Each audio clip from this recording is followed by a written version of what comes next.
My Death Knight build is one of the most viewed videos on my channel, and with the advent of patch 8, I wanted to reimagine it in a different direction, using two of the new subclasses brought to us. In this video today, I want to blend the destructive powers of the Hexblade Warlock with the casting and summoning powers of the Shadow Sorcerer for a truly fun build that gets summons, heals, high melee damage, support spells, everything that frees up your character or party to do more. In my typical fashion of upfronting the knowledge of my videos, let me give you the entire build. So we'll be starting with 6 levels into Hexblade Warlock. This will give us Hexblade Curse, which will heal us whenever we kill something with said curse on it, extra attack, and the ability to summon up specters that will do tons of damage for us. After that, we'll simply take 6 levels into Shadow Sorcerer, giving us the Hound of Ill Omen, a cheat death ability, and while simultaneously adding more spells to the mix. I've tried to gear this more along the lines of a Frost Death Knight from World of Warcraft, but I really struggled trying to find the right split since there are so many options here. This video was initially going to be just 12 pure levels of Warlock.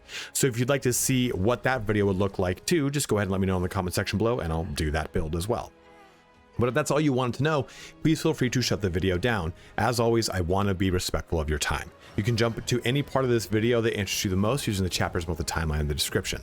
Before you head out, if you find the information in this video helpful, please don't forget to like, comment, or subscribe, as each one of those things helps me out in a huge way. Also, take a look at my Twitch linked in the comment and description, where I will be streaming my new Pure Evil run using this build and more that I'll be uploading.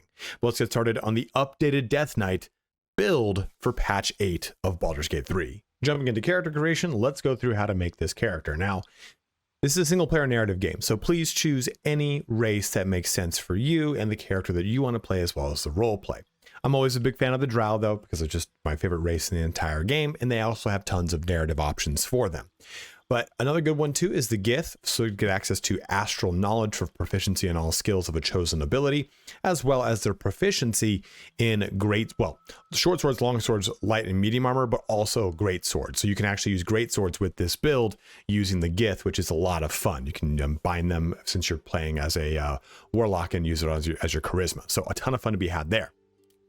Since this is a melee build, half orc is really cool as well. Relentless endurance is something you're already going to get from Shadow Sorcerer, but this is something that you can have online immediately versus waiting for character level 7. Savage attacks here though, when you land a critical hit with a melee weapon attack, you deal an extra dice of weapon damage as well. Tieflings are actually really solid for this build because the Asmodeus Tiefling gives access to Flameblade.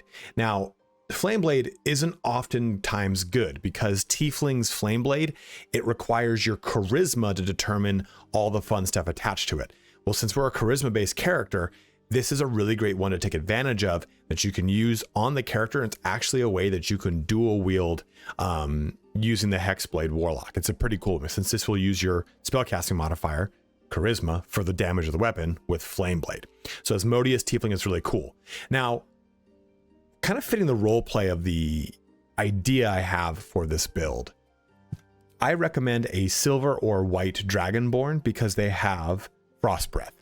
Frost Breath will scale twice, level 9 at level 12, or it's level 7 at level 9. They're always weird scaling, but this will get more. This will have more and more damage up to the point that it becomes 4 to 24 damage that you can use.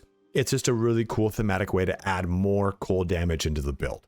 So choose whatever makes sense for you and go with that. So we're going to be starting off here as a warlock. That is going to be the big focus of this.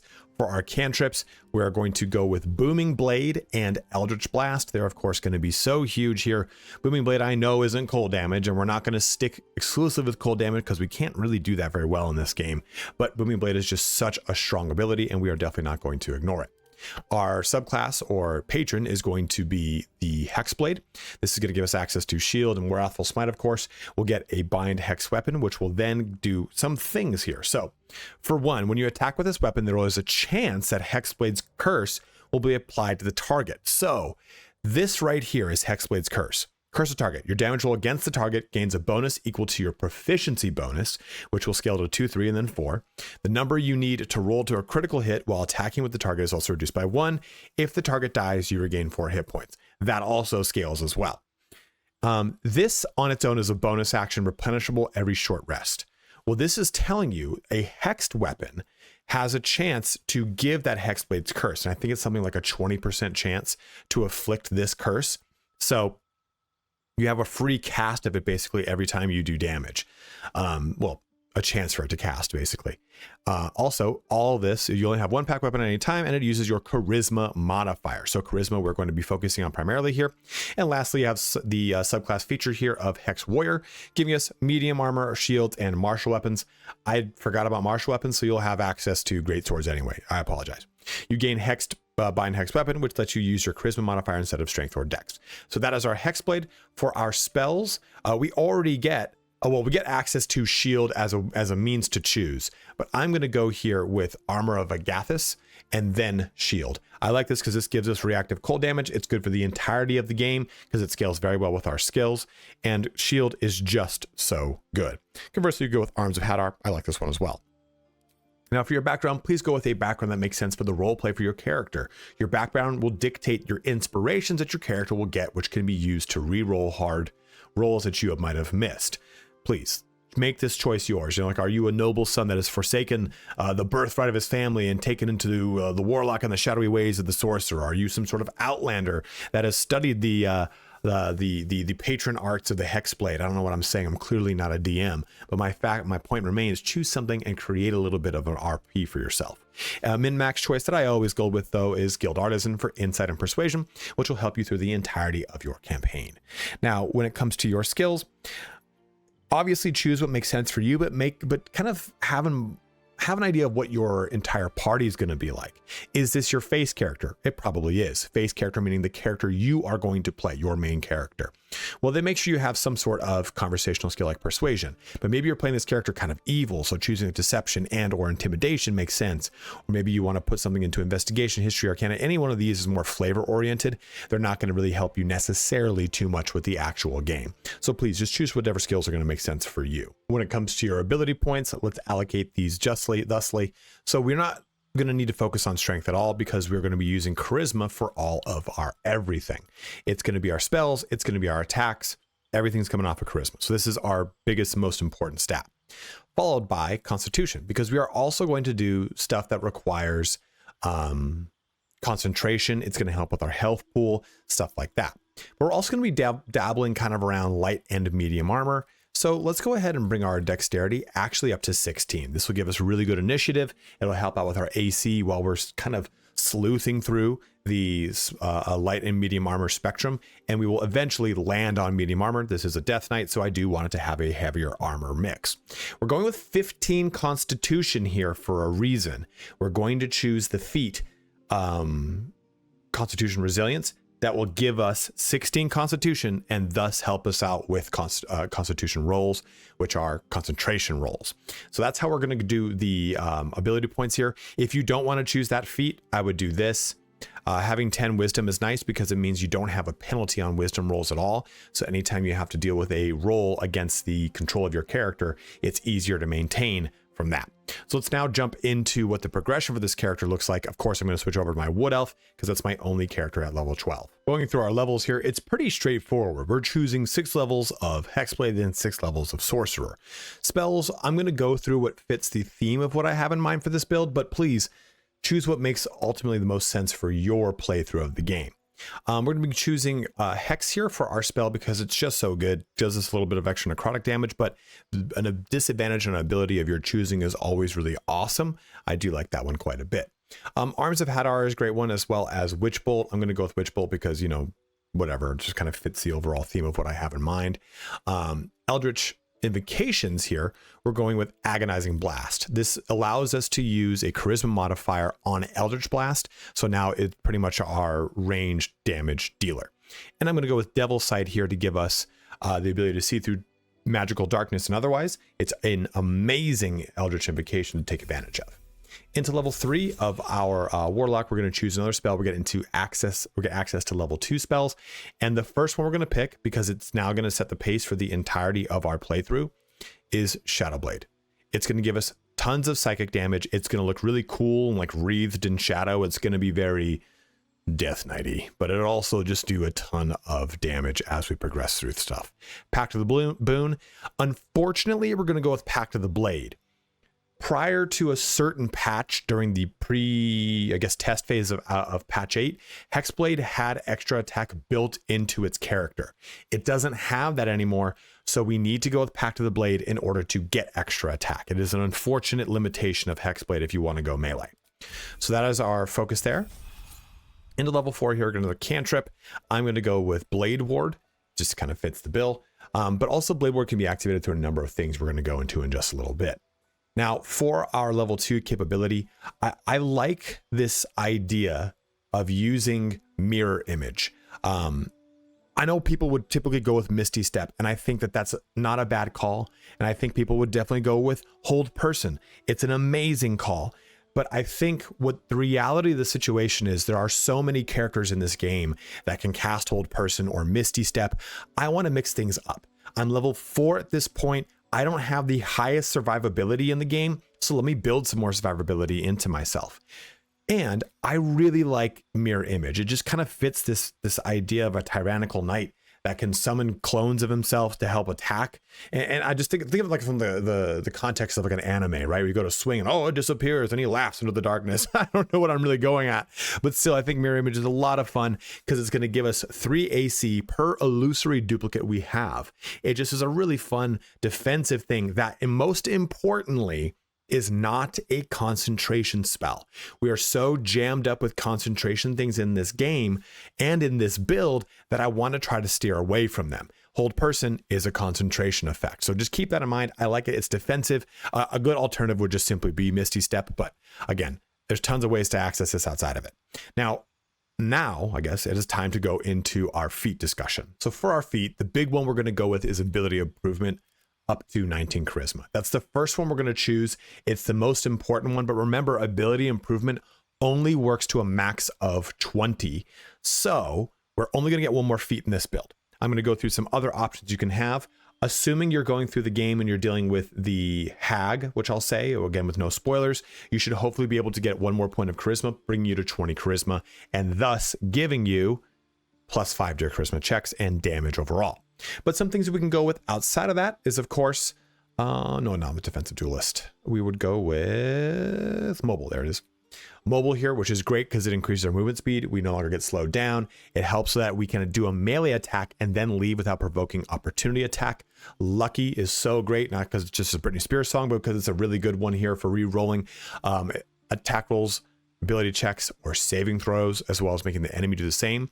Alert is just a fan favorite. It's so good and you can't be surprised. We have quite a bit of dexterity, so we'll have quite high initiative, but still this is a really good one nonetheless. You can really lean into the direction with medium armor master.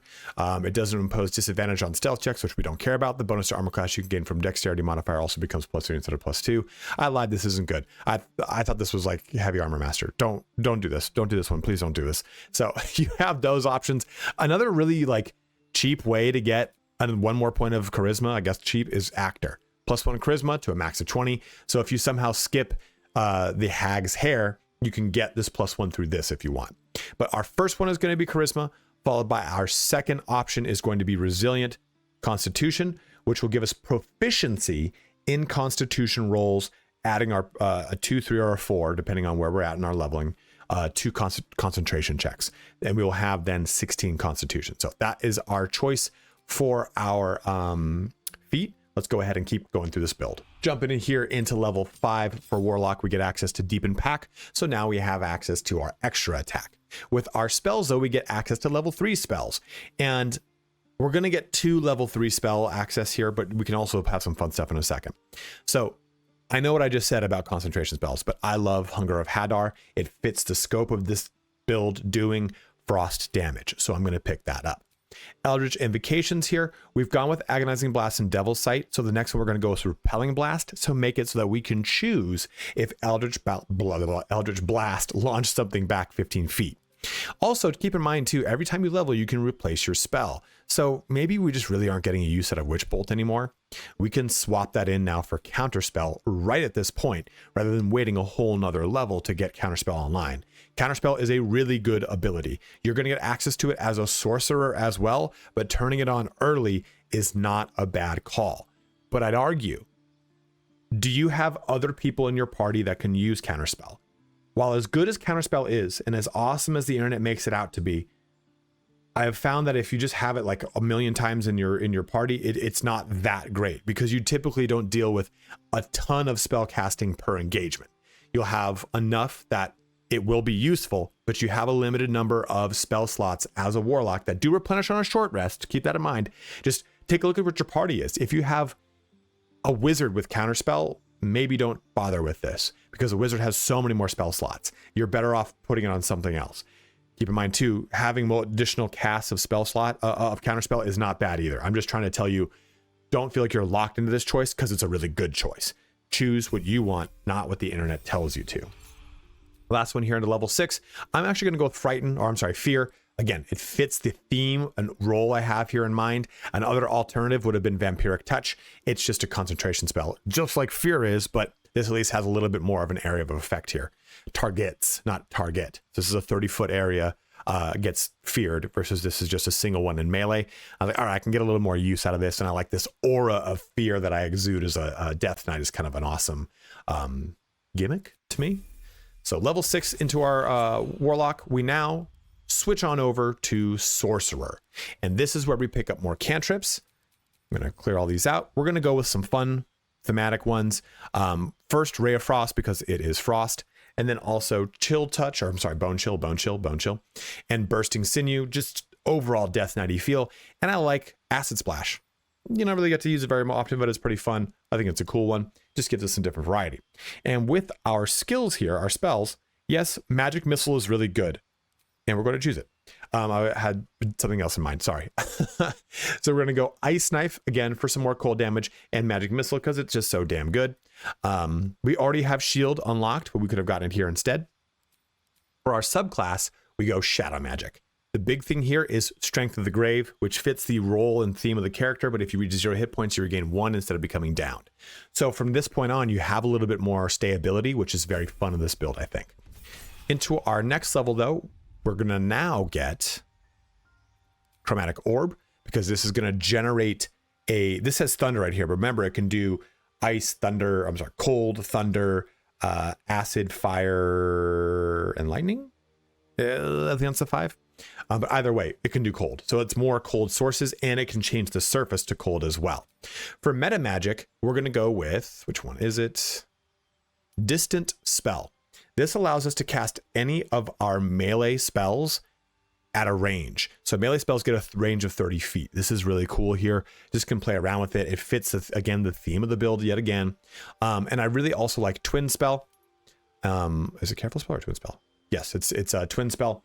Costs 1 sorcery point per spell level. Cantrips also cost 1 sorcery point. Spells that target one creature can target an additional creature. This could include your Eldritch Blast, which would just simply make it cost 1 sorcery point, which is probably what we would do it with anyway. And then moving on, we jump into level 3 of Sorcerer. We get another spell, and we get access to our level 2 spells. Here's where I would pick up something like Hold Person if I really wanted to. Blur is cool. It's just, again, defensive, but I think this also is where I would pick up Misty Step instead of where we were going to do it previously. Also, a cool one here is Phantasmal Force. It's a little tricky, but what's cool about this is deal damage to a creature each turn. At the start of its turn, it takes psychic damage. Each subsequent time it takes damage, the damage type of Phantasmal Force changes to match that damage type. So you could have it just do a crap ton of cold damage in the cold theme if you wanted to using it. It is a concentration spell, but it's just a cool one that fits roughly what we're working with. Another good option here actually is Burning Hands, since we've turned this into a ranged spell, right? So take all those things into consideration. Our last one here is Quicken Spell. So we can use a spell that would cost an action as a bonus action instead. Do I want to do this? No. Just wanted to see if I want to replace something for Burning Hands. Into level 4, we get another cantrip. I'm going to go with Shocking Grasp, because this can be turned into a range spell if we so wish. Now, with our other spells, we'll go with... I think in my builder, I had chosen Burning Hand at one point, but I don't want to do it. But yes, I do. I think I do want to do it. We're going to do it, I think. No, we'll go with good old Hold Person.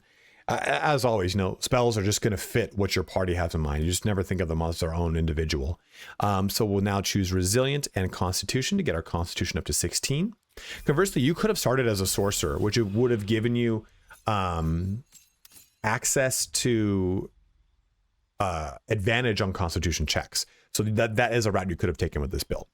Into level 3 spells, now we have a lot of fun ones.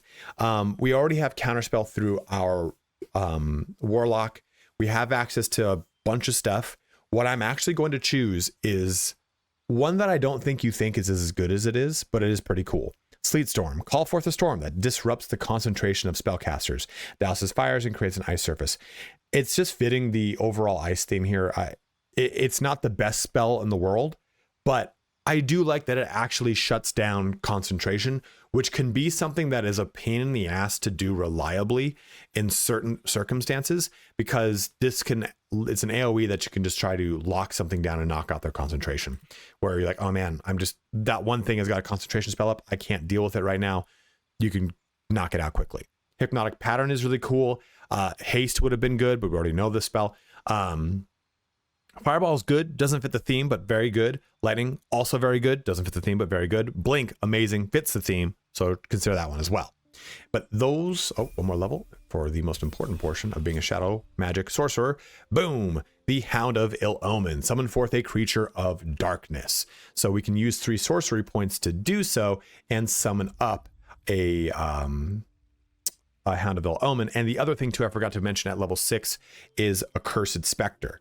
Level 6 Warlock. So now when we kill stuff that is Hexblade cursed, it raises an Accursed Spectre that will fight alongside you. The important thing to know about Accursed Spectre, which I'll show in a little bit, is it does damage that scales with how we're dealing with the character. So we'll talk about all 3 of the different Accursed Spectres in just a second, but I just wanted to bring these 2 up because it's the most important portion. We're hitting 6 in both of these. And lastly, we have more spells to choose from. I'm going to go with Low Flight. No, I'll go with Blink just because it's cool to get that ability going on. That is our leveling done. Let's talk now real quickly about Accursed Spectre. So moving things over here to the BG3 wiki, this is just easier to show you the equations and everything like that. The specters are really cool. They're determined by the size of the creature that dies. So a tiny or small specter becomes a feeble specter, and feeble specters use the strength of their attack rolls and charisma for their spell save DC. Note that it is the charisma of the specter itself, not the charisma of the Hexblade which summoned it. This gives it a DC of 11 for Pluck Soul and an attack roll modifier for 3 up with right behind you. What does that all mean? Well, Pluck Soul, is one of the abilities that it has. Pull your Warlock's enemy towards you 17 feet. And it does a damage of 1 to 6 plus the Summoner's Charisma modifier in necrotic damage. For us at max level, that would have been 5. So this would do anywhere from 6 to 11 damage. And then right behind you is a reaction that the specters can take. And it's 1 to 12 plus Summoner's Charisma modifier. Again, that's 5. Materialize next to your Warlock's victim. So when you hit something, they materialize next to it. It's super good because then these things just swarm your target every time you do damage. Also, it pulls enemies towards you. Like, it's just, they're so cool. And on top of it, whenever something dies to create this specter, it's going to heal you. And we're going to show you how we're going to play with that healing. Also, we have the Mundane Spectre, which is a medium one, which you can see does 2d6 plus your Summoner's Charisma modifiers. That's plus 5. And then consume the soul of your Warlock's enemy while healing the Warlock for half the damage. So these things are also going to heal you. We have that same Pluck Soul ability, and we have the same right behind you that are going to be 1d6 and 1d12 as well. But this is off of a medium creature. Lastly, we have a Primordial Spectre, which is off of a large or huge creature. That Devour Soul is here as well, 2d6. Seize Soul is 1d6. Pull your Warlock's enemy towards you up to 33 feet. So it doubles the range in which it pulls, which is really cool. Same amount of damage though. And then Reap Soul. Look at that. Unsheath a set of hexed sickles and rip your Warlock's enemies to shreds, doing 16 to 44 damage. And each one of those shows different that's different damage instances that it can take advantage of. And each one of them does 1d8 plus 3 plus 5, right? Your summoner's charisma modifier. That's why we focus so much on charisma, because it helps out these pets. And lastly, right behind you is the same one that I was before. So those are your 3 specters, dependent upon the size of the creature you kill that you have fixed that hex with. Lastly, though, oops, we have my not tab that I wanted to show you. There we go. Lastly, we have the Hound of Ill Omen. This is summoned up here with our level 6 Sorcerer.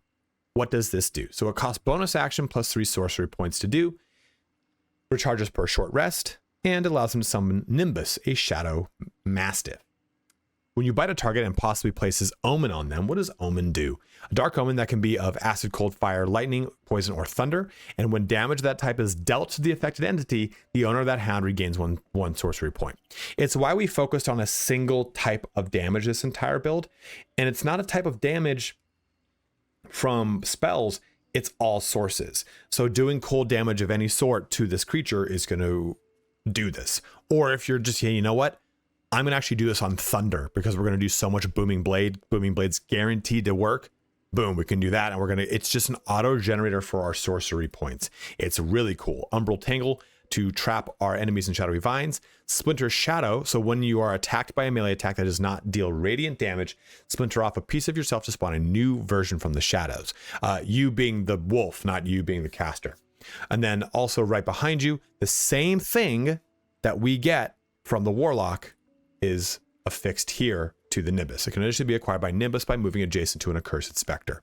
So that is why we're working these together too, because this works in conjunction with Nimbus as a result of being a Warlock and having both of these in tandem. Moving into the itemization and the gear for this build, there are very few items that I don't have, but just to talk about some of the ones that I don't, we're going to bring up this website where the entire build is. You can find that linked in the description below.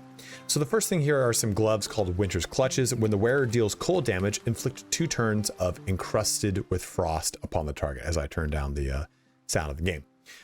So remember, we are going to be doing some cold damage in the beginning. Encrusted with frost is a great thing to put onto things, and I've got more items to show you what that does in the actual game. Well, as far as the cloak, armor, and boots, I've got all those, and this helmet piece I've got. So Arcane Acuity is a really good one.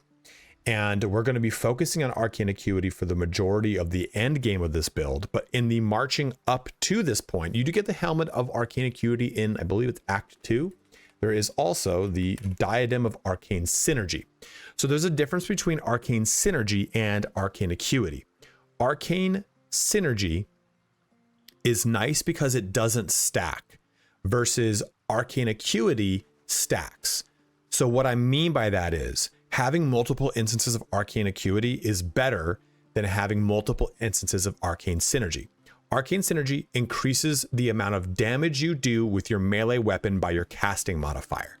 Arcane Acuity adds to your spell save DC for each turn you've got, and I'll show it in the game so you can see. So having the Diadem of Arcane Synergy in the beginning of the game in Act 1 is really good, and also having the Ring of Arcane Synergy later is better, because you're going to swap that helmet piece off with the Helmet of Arcane Acuity, and you use this when you deal damage with a cantrip, you gain Arcane Synergy. We have cantrips aplenty that we're going to be using, either Eldritch Blast or Booming Blade with this build. And that is what is so crucial here, is that we are able to turn this on throughout the entirety, and we don't need to worry about the number of turns. We just need to use it once. Versus the way we're going to stack Arcane Acuity between this helmet and the gloves in the next section, or 2 sections from now, we're going to have so much Arcane Acuity that it won't really matter. It'll be really nice to have those in tandem. And just again, really fast with the Diadem here, when you inflict a condition, which the Booming Blade is, but it's nice to know there's a difference between how you'll inflict these.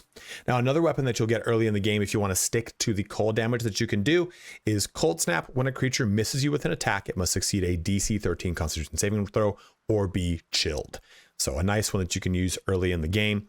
Now, 2 items. I have this, and we'll talk about it in a sec, but I want to show you how it plays into the other ring I'm selecting here. When one of your cantrips deals specifically thunder damage, even though this is a cold themed build, we're talking about Booming Blade, thunder damage, add your spellcasting modifier to the damage. So we'll always get a +4 or a +5 depending upon what we're doing. Like if we have the hags here or whatnot, we can always add that to our booming blades damage, which is cool. And then the Ring of Elemental Infusion, when you deal thunder damage using a spell or a cantrip, that element infuses your weapon.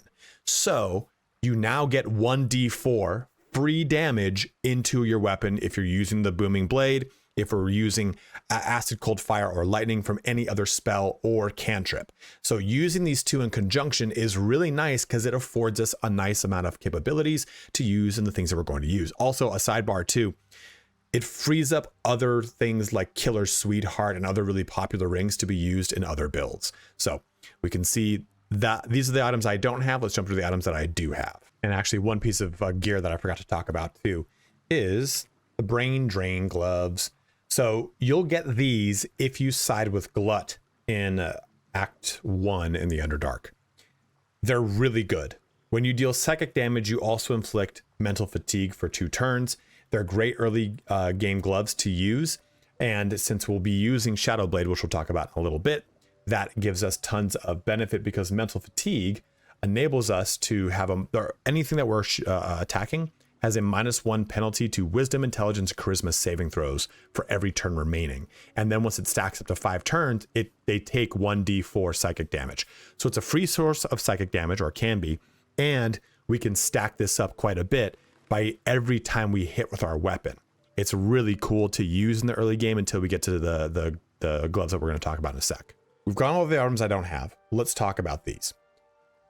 The weapons I've selected here are not very many because you'll get access to probably the most important weapon very early through your spell slots. We talked about it earlier in our leveling of this character, but the biggest one is going to be, of course, Shadowblade. We'll talk about that in a second. But some other really fun ones that you can use are stuff like the Falar Luve in the very beginning of the game in Act 1. By the time you actually get here, you probably will have Shadowblade. So you can see that this might be negligible, but you also might not want to use Shadowblade. Maybe you're like, you know what, dude, every build uses Shadowblade. I don't want to use it. In that case, use whatever one-handed weapon really stands out to you as a fun one to use. There's not going to be any one that's going to be really, really, really, really, really good in this build because we're not necessarily trying to derive a ton of crazy stuff off of the weapon itself. We just need to have a weapon to do all the things that we want to do. So Falar Luve is an example here. You could even use Morning Frost. When dealing cold damage, the wielder deals an additional 1 cold damage, and dealing cold damage with the spell possibly inflicts chilled. This isn't terrible. It's actually a pretty good one you get in Act 1 as well. But maybe in Act 2 you get the Infernal Rapier through Will's quest. This is a nice one because it adds to your spell save DC, a +2 to the weapon enchantment, and you get a free cast of Planar Ally Cambion, which is quite helpful. But the main weapon we're going to be using here, also, I guess, side note here, the Darkfire Shortbow is what I have for gaining resistance to fire and cold damage. A lot of my builds, I recommend this. So please, of course, it's only here as a stat stick, right? It's just giving us resistance to fire and cold damage.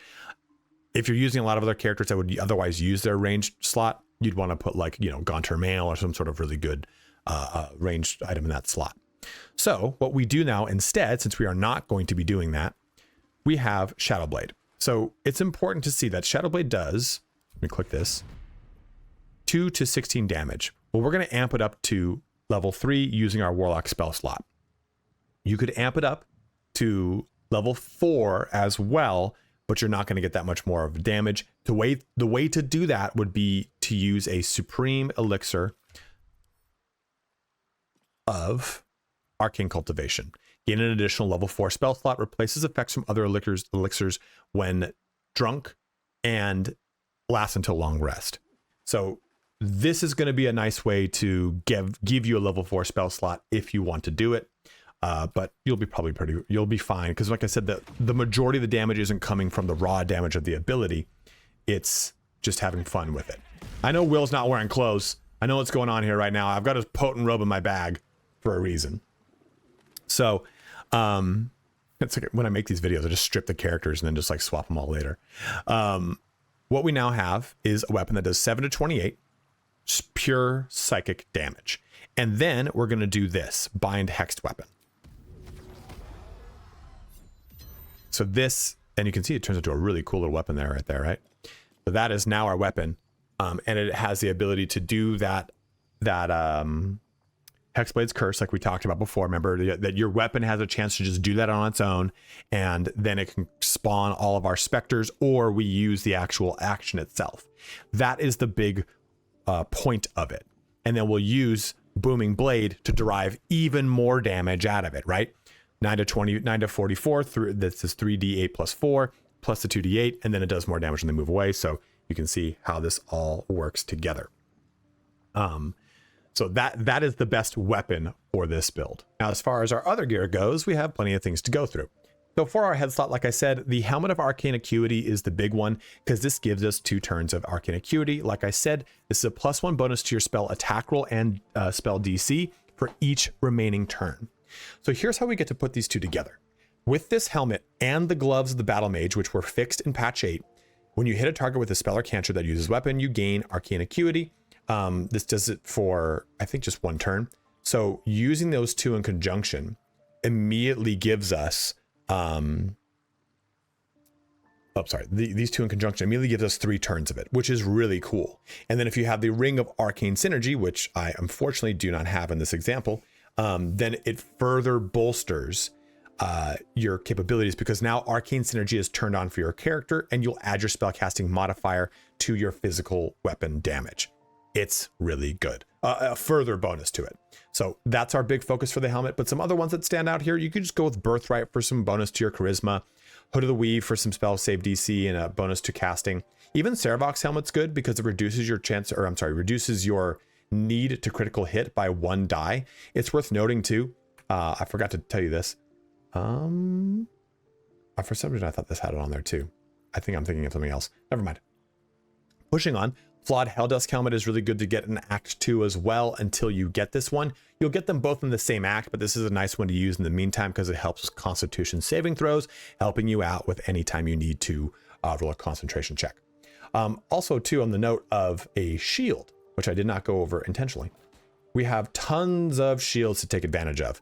Absolute's Protector in the early portion to give you that Fire Shield Chill is really fun. Fire Shield Chill does cold damage. That's specifically why I'm pointing this out. So this will do cold damage reactively when people hit you, which is really cool. You can use Shield of Devotion for a free level 1 spell slot.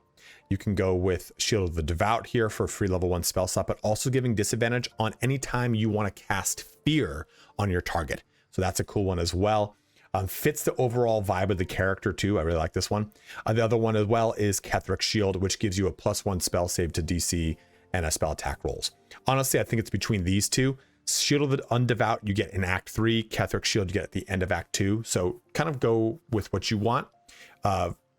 Conversely to Shield of Devotion you get at the end of Act 2. I'm sorry, at the very beginning of Act 2. Where's my... There's also the Adamantine Shield, which should be on this character, but for some reason it is not. So that is another option of one that you can do. Going through the rest of our gear, let's go into the chest piece. So I'm using the flame enameled armor because it looked cool for the video, but the one that we really want to focus on is the Armor of Agility. It is quite good. It allows us to add our full dex modifier to your armor class. Additionally, this armor does not impose disadvantage on stealth. We don't care about that, but saving throw +2. So our total AC with a shield on is 23.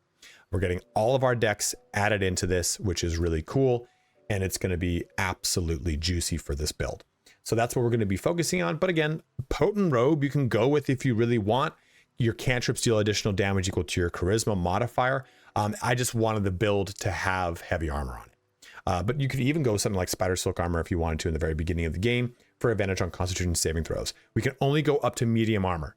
So that is why we have it this way.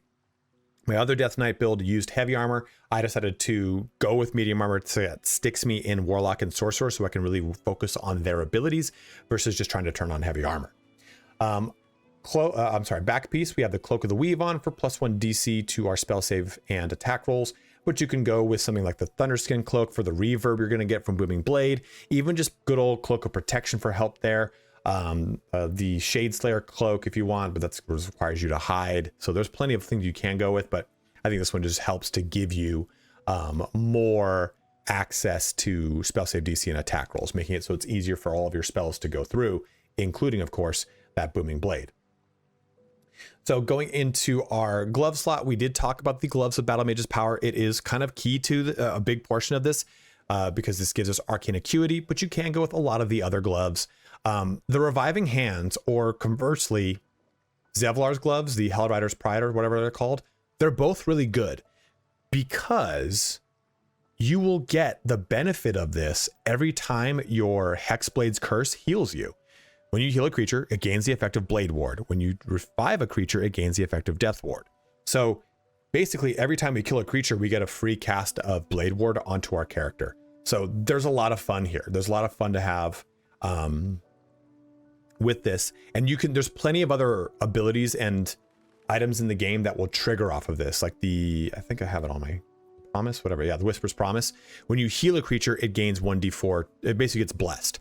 So you can use a lot of those reactive healing items in this build, even though it's a Death Knight, which is kind of cool, right? Healing just makes you stronger and stronger, which is cool thematically. Flawed Helldust gloves are a good one that you can use in the very beginning as well. 1 to 4 fire damage whenever we're hitting with a weapon. Legacy of the Masters is another really good one just to amp up our melee damage. But I also really like just a simple casting gloves. Spell my gloves to add more damage to them, or even the quick spell gloves, cantrips that cost an action, cost a bonus action instead. So you can use these in lieu of the gloves of Battle Mage's power if you want. You're already getting arcane acuity from the helmet of arcane acuity. Into our boots, we have the Boots of Persistence to gain freedom of movement and long strider. They're two just really good ones. I wouldn't want to pass those up. But some other really good ones as well are the Boots of Striding, because whenever you are concentrating, you gain momentum and you can't be knocked prone, which is awesome. Disintegrating Night Stalkers are a fan favorite. Boots of Speed, also really good. Those latter two here, actually these latter three, you get just very early in the game, so you can take advantage of them. Boots of Persistence, you have to wait until Act 3, unfortunately. Also, another Act 3 good one is Tyrannical Jackboots. You gain a +1 bonus to charisma checks and saving throws. So anytime you do anything charisma related, which you will be as a charisma or as a sorcerer or warlock, you can just take advantage of the +1 here. I'm just putting them there to throw. I mean, how often do you ever build into these boots? They look cool as hell, but we like never wear them, right? So I wanted to showcase them. Our big necklace, of course, as we talked about, is not that one, it's this one. It's the Necklace of Elemental Augmentation. When one of your cantrips deals acid, cold, fire, lightning, or thunder damage, add your spellcasting modifier to the damage dealt. So this, which does 2d8, would do 2d8 plus 4 because we only have 19 charisma. If I had 20 charisma, this would be 2d8 plus 5, which is really lovely. And same thing here. I actually don't know if this stacks. I think it does. We're going to find out right now. It does not. Okay, it won't.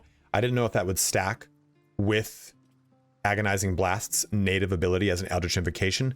So I don't know if this would give me 1d10 plus 4 plus another 4 because of, well, no wonder, because this doesn't say force in this description. So I'm not the smartest streamer in the world.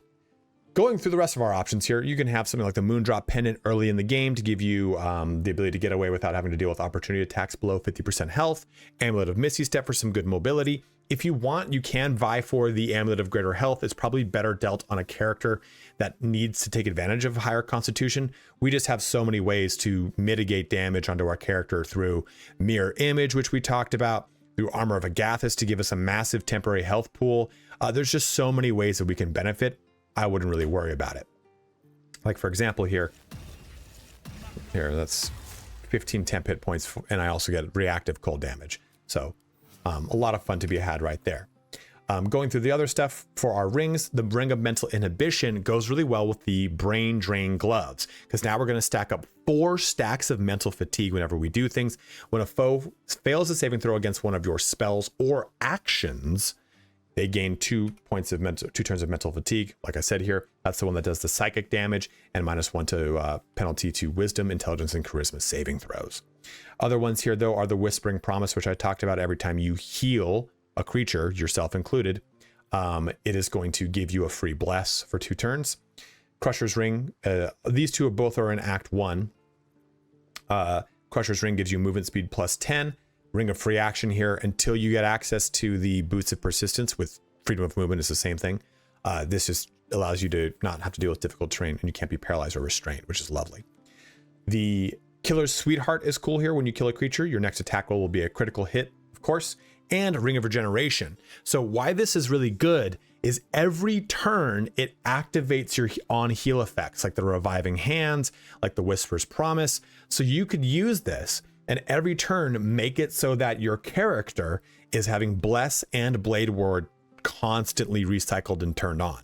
These are really early items that well, this is an Act 3 item, and this is an Act 3 item. But Zevlar's Hellrider's Pride is an Act 1 item that you can take advantage of. So you can use these through the entirety of your playthrough and get a lot of really cool stuff going on for your character.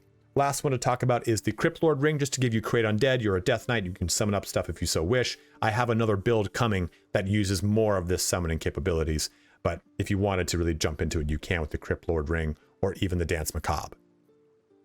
But that is all of our gear. Let's jump into some gameplay to show how all this works. All right, so jumping into combat here, we can see what we've done. I precasted Mirror's Image. We have drunk a what's this thing called? A potion of speed. And I also forgot to talk about this, was the Cloak of Displacement. I'm wearing that right now because I do really like the fact that it casts blur on you for free. So my character has got 34 armor class because of each one of those mirror images. Consider this maybe to be 32 armor class because we do have that potion of speed on there, right? So that is inflating our armor class by 2. I also used 3 of our sorcery points to cast our Hound of Ill Omen that we talked about earlier in the video. And just to kind of show a little bad boy off real quick, they of course have their Ominous Bite, which can trigger Omen. And when that damage type is dealt to that affected entity, the owner of the Hound regains 1 sorcery point. So unfortunately, I got unlucky with the roll of the initiative and he is going after me. But we can still kind of play around with that. And I'll see if we can get it to activate. But Umbral Tangle is also in here. Trap your enemies in a shadowy vine. Successful save. The target still takes half damage. So it is some necrotic damage that's going their way. And keep in mind too, the little guy here has Gloom Step. Movement is increased by 10 feet when starting a turn in darkness, and it will warp around if it is around our specters. Remember, this will play with our specter gameplay. So what I'm going to do here is I want to do the Hexblade's Curse. I'm going to just go ahead and do it as an action here. Realistically though, let me just show you some things you can do in this scenario. So we could be using Quicken Spell right now and open up with any one of these as a bonus action instead of what I'm about to do. I'm going to waste, quote unquote, my bonus action on the Hexblade's Curse because I want you guys to see this thing go all the way off. So let's go ahead and use Hexblade's Curse on this guy. This could go off with my actual weapon attack, but I just don't want to risk it for the video here. We're going to move closer and we're going to open up with a Booming Blade. Remember, this does 9 to 44. That just did, just to kind of expand out here. 12 and 24. I don't have Arcane Synergy here, so it's not going to do the amped up damage I want it to do, unfortunately. But just keep that in mind. It would have been able to do that benefit to me if I could have done it. You can also use your 3 sorcery points to cast your Eyes of the Darkness, which is your Shadow Sorcerer capability. So let's try and finish this guy off here. Of course. Why wouldn't it? So we did Booming Blade. And Booming Blade is a weapon attack, which then triggers our extra attack. So let's just finish him off. Well, I think we can finish him off with a normal attack. I think it's Booming Blade.